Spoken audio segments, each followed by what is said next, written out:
I think today's Friday. Ballpark.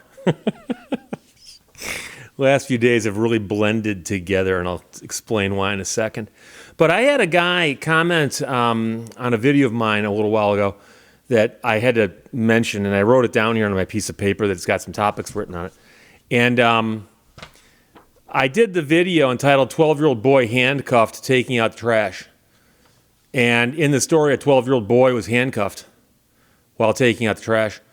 And a guy actually commented, and he goes, I am so sick of these misleading headlines where the headlines got nothing to do with the story, and you've got to watch the story to find out what really happened because the headlines got nothing to do with what actually happened in the story. Except that in the story, a 12-year-old boy got handcuffed while taking out the trash. Now, I don't know if the guy was responding to the wrong video. I don't think that's possible, is it? Or does he really think that I should actually put the entire story in the headline? Like the headline should become just the entire, 2,000 words just wedged into the thumbnail. Is that what the guy wants? Because the story is about a 12-year-old boy handcuffed taking out the trash.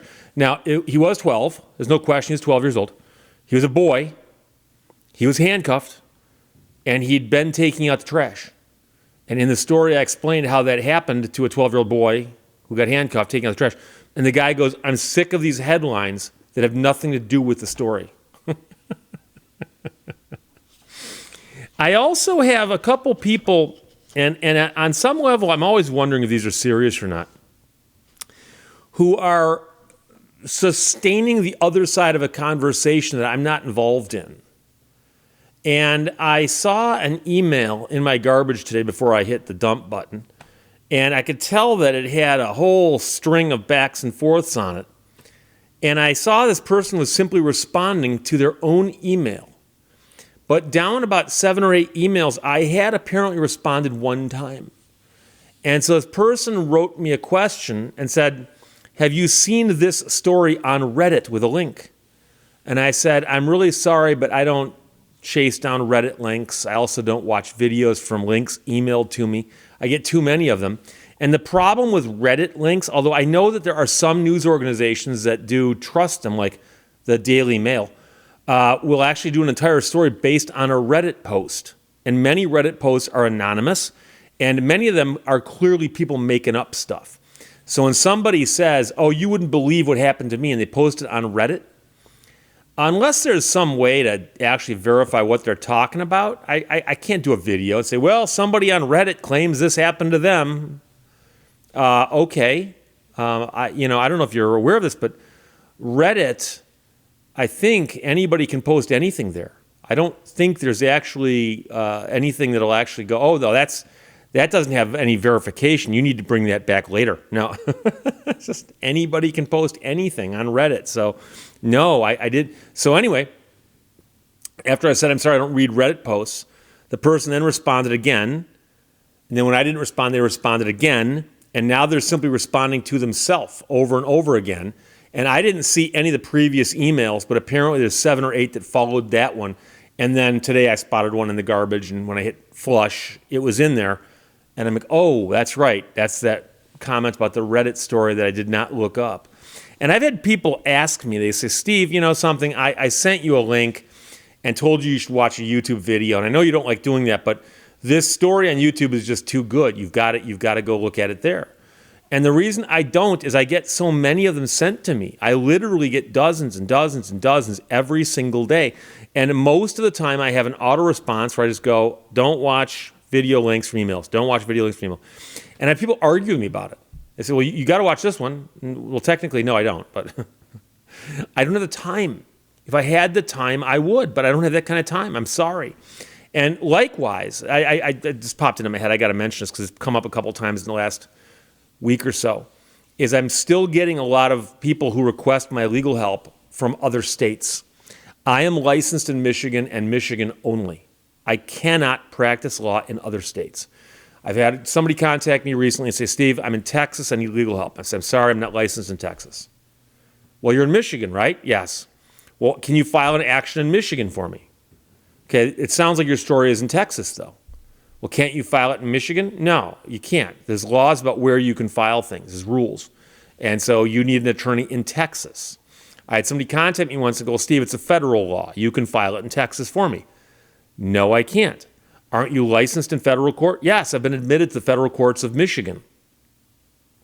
And so to get into other states, there's ways to do it, but it's not worth the hassle for the average person to hire an attorney from another state because the costs involved aren't worth it. Therefore, I don't even consider it. So no, I've never in my career represented somebody in another state who had an action in another state. I've handled cases in Michigan for people who had cases in Michigan, and they're from other states. But they could do that. But the inconvenience is on them because if the case goes to trial, they got to come here and try it. And I've actually had clients who did that for whatever reason. Not very often, but it happens from time to time. But generally speaking, if you've got a case in another state, I cannot help you. I can't give you legal advice. I've had people that call me. The most typical one is they say, hey, Steve, I'm in Idaho or any other non-Michigan state, and I got a legal problem. I said, I'm sorry, I can't help you. Why not? I'm not licensed in Idaho. Where are you licensed? I'm licensed in Michigan. It says it at the end of every single video of mine. And by the way, I still have people sending stuff to addresses that aren't even mine anymore. And they say, well, where do you want me to send it to? I go, well, there's an address at the end of my video.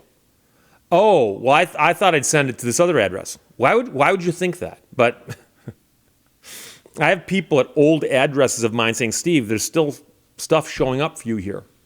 I say, okay, well, next time I'm in the neighborhood, I'll swing by and pick it up. But sorry, I hope you don't mind. Just put it aside. But so someone will call me and say, Steve, I'm in Wyoming. I've got a problem. It doesn't involve lemon law. Can you help me? No, I'm only licensed in Michigan, and I don't handle anything but lemon law these days.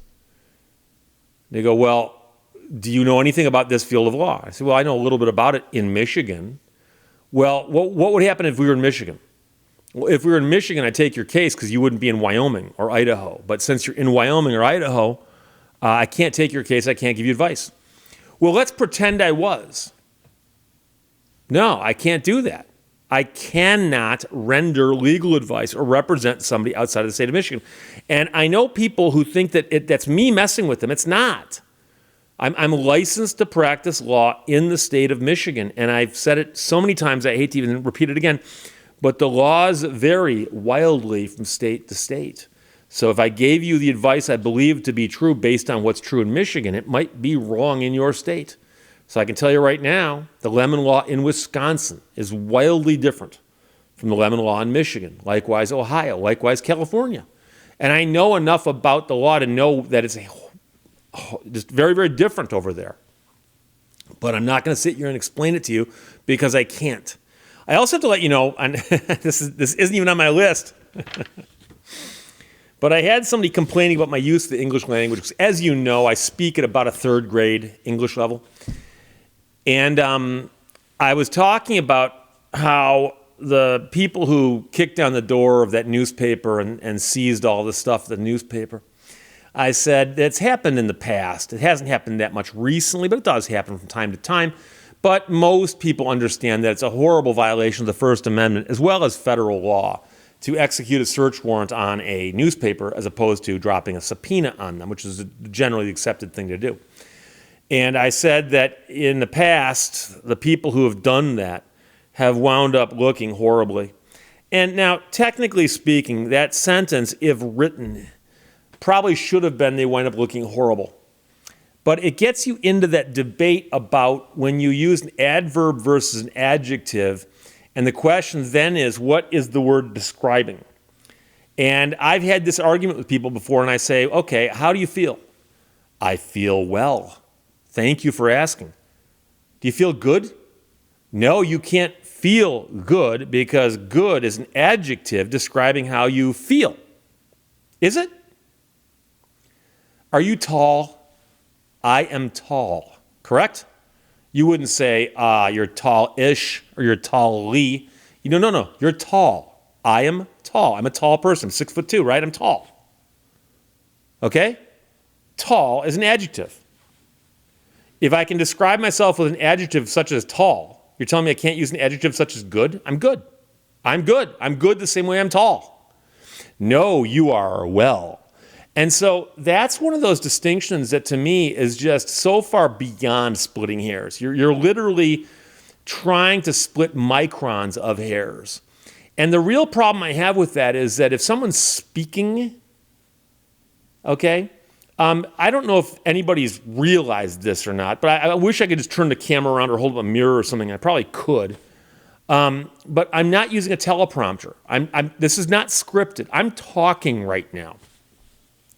So people who go to the trouble to log into YouTube and complain about my use of the English language when I'm simply talking, and to say, oh, you misused that when you used an adjective and you should have used an adverb, or vice versa. Let me explain to you the real problem here. The same person who said that said it should have been horrible, not horribly, period. Then they wrote, yuck. Yuck. And they put a period after yuck. Yuck's not a sentence. I don't even think yuck is a proper word. It might be in the dictionary as a form of slang. But here's the problem. I was simply talking. You were writing and you used the word yuck as a complete sentence. Yuck. Yuck. I'm sorry. But if you've got nothing better to do than go on the internet and try to correct other people's language, yuck to you too. Meanwhile, I have to explain, and this is going to be the final rant for today, but I did an ad this week for Flexi Spot chairs, and I mentioned that they approached me and said, would you be interested in promoting our chairs? I said, I'd be interested if I like the chair. I need one. I won't pay for it. Send me a chair. Let me try it. If I like it, I'll plug it. They sent me a chair. I liked it. I did a plug for it at the end of a video on Tuesday.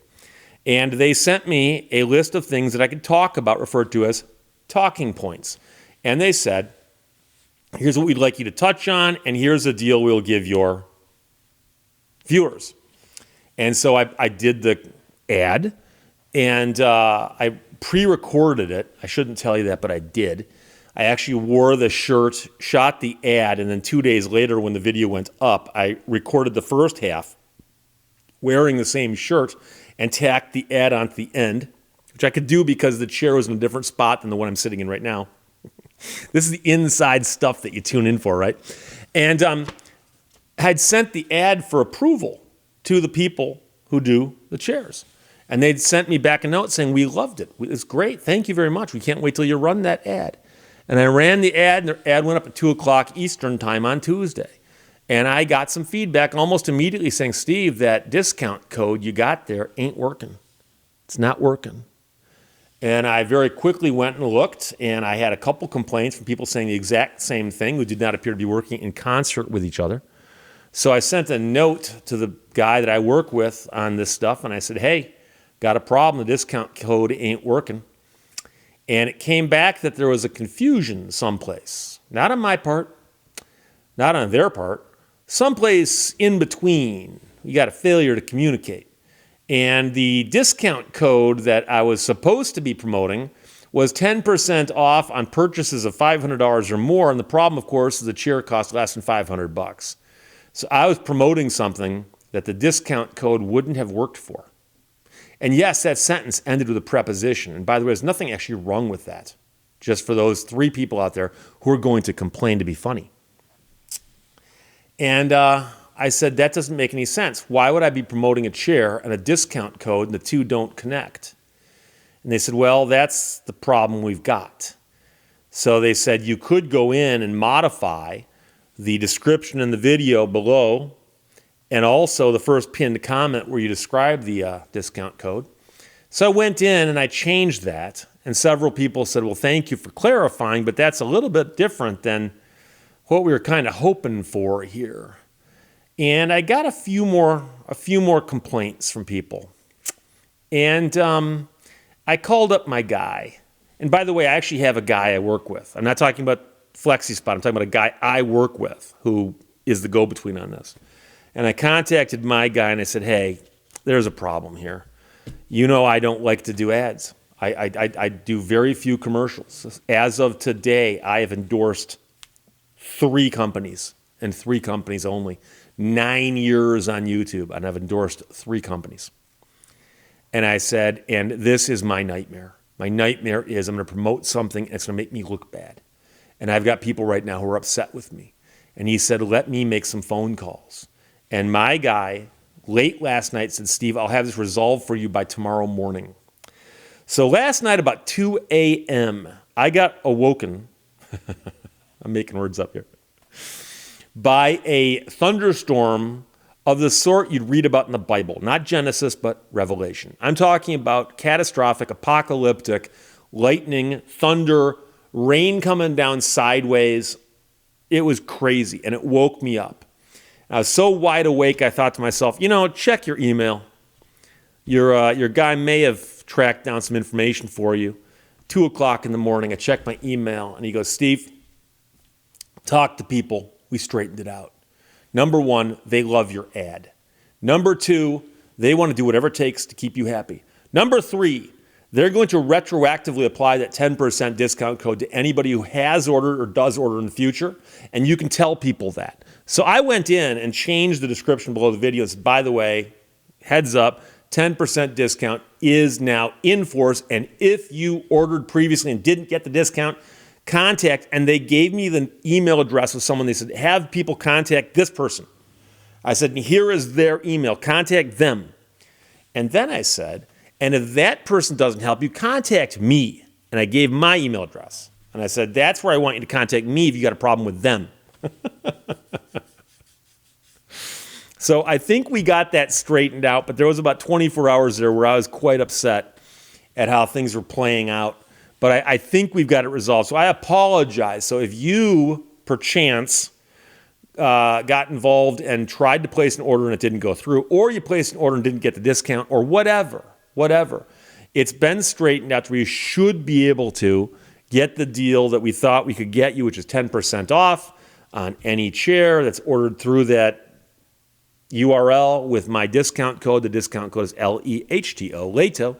And we'll take care of it that way. So again, like I said, I was mortified. But I think we resolved it. I hope everybody either sees this video or catches the description where I changed it with all caps. I did that thing I hate, but it's all caps. Attention, important announcement, update, or something like that. And this is, of course, at 2:15 in the morning this morning. And then you try to get back to sleep after you've been wide awake for 15 minutes at 2 a.m. So I had a rough night last night. But it was good news, so I didn't mind getting up and taking care of it at that moment in time. So everybody's happy. And this is a Friday, and that's it. So I will talk to you later. Bye-bye.